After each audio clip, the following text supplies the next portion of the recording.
Davos పర్యటనలో గౌరవ ముఖ్యమంత్రి గారి పర్యటన బ్రహ్మాండంగా విజయవంతమై 1,78,000 కోట్ల రూపాయలు ఇవాళ తెలంగాణ రాష్ట్రానికి వచ్చినాయి. కానీ ఇవాళ కేటీఆర్ మాట్లాడుతూ ఉన్నాడు, గాడిదలను చూస్తేనే గుర్రాల విలువ తెలుస్తుంది అనేది మాట్లాడినాడు, కామెంట్ చేస్తా ఉన్నాడు.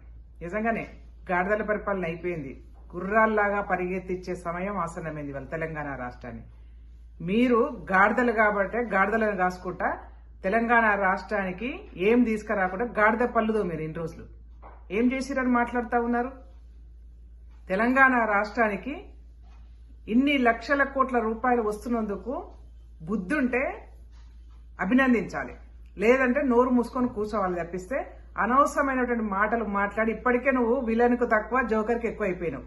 అనవసరంగా మాట్లాడొద్దు కేటీఆర్, ఇంకా అయిపోయింది మీ పని అయిపోయింది. మీరు చేసినటువంటి మోసాలు ఇవాళ తెలంగాణ రాష్ట్ర ప్రజలు అసహ్యించుకుంటా ఉన్నారు. మీరు చేసినటువంటి మోసాలన్నీ కూడా ఒక్కొక్కటి బయటపడతా ఉన్నాయి. ఏం మొహం పెట్టుకుని ఇక ప్రజల ముందుకు మాట్లాడుతున్నారో అర్థం కావట్లేదు. ఇప్పటికైనా నీకు ఏ మాత్రమైన ఇంగిత జ్ఞానం ఉంటే అభినందించు, లేదంటే నోరు మూసుకొని కూర్చో.